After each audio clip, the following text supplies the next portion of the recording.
Assalamualaikum warahmatullahi wabarakatuh. Perkenalkan, nama saya Rizky Putri Kartini dari Program Studi Pendidikan Bahasa dan Sastra Indonesia dari Universitas PGRI Palembang. Di sini saya akan memaparkan materi yang berjudul tentang perubahan makna. Selamat menyaksikan. Baiklah, untuk materi pembahasan yang akan kita bahas, yang A ada perubahan makna, dan yang B proses mengakibatkan perubahan makna, dan yang C pergeseran makna. Ada yang tahu apa itu perubahan makna? Hakikat perubahan makna menurut KBBI, Kamus Besar Bahasa Indonesia, makna yaitu arti, maksud, dan pengertian yang diberikan kepada suatu bentuk kebahasaan.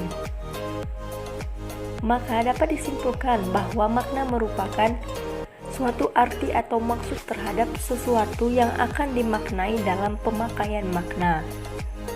Dalam perubahan makna selalu ada hubungan asosiasi antara makna lama dan makna baru. Tidak peduli apapun yang menyebabkan perubahan itu terjadi.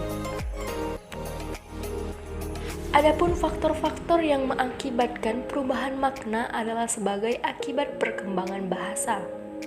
Perubahan makna terjadi dapat pula yaitu sebagai berikut.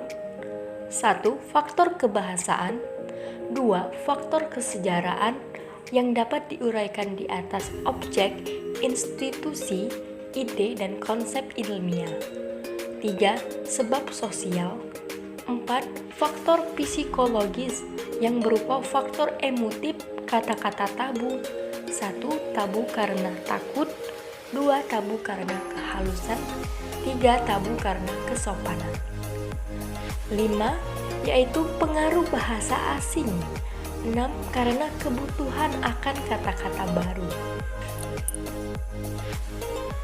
Terdapat 3 perubahan makna. Yang pertama yaitu ada perubahan makna dari bahasa daerah ke dalam bahasa Indonesia. Bahasa yang berkembang sejalan dengan bahasa Indonesia selain bahasa daerah terdapat pula yaitu bahasa asing.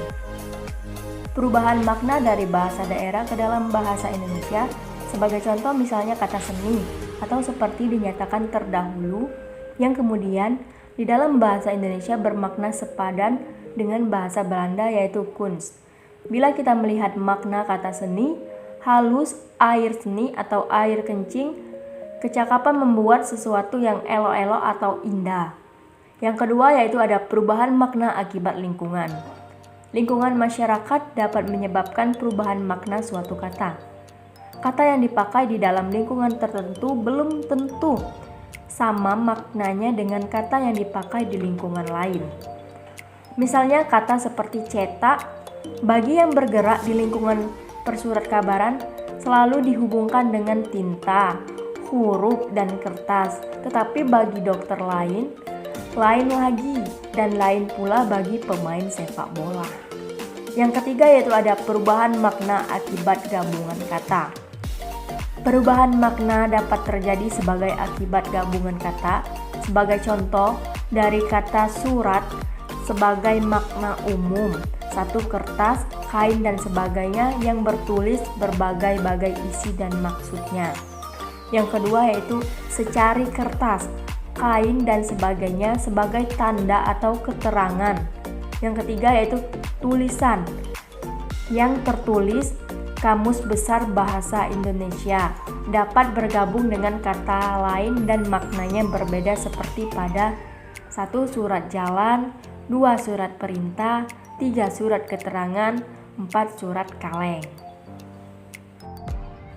Ada yang tahu proses yang mengakibatkan perubahan makna?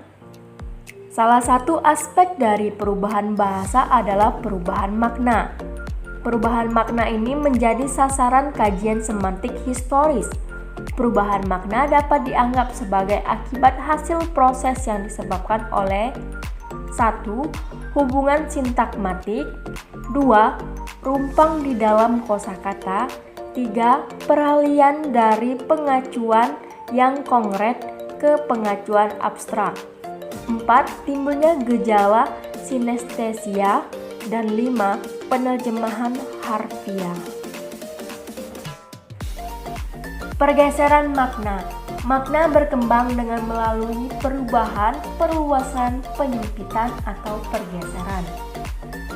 Pergeseran makna terjadi pada kata-kata atau frase bahasa Indonesia yang disebut dengan eufemisme atau melemahkan makna.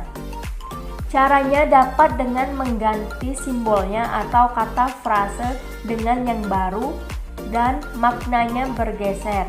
Biasanya terjadi bagi kata-kata yang dianggap memiliki makna yang menyinggung perasaan orang yang mengalaminya. Baiklah, itulah materi dari saya tentang perubahan makna. Semoga bermanfaat. Saya ucapkan terima kasih yang telah menyaksikan.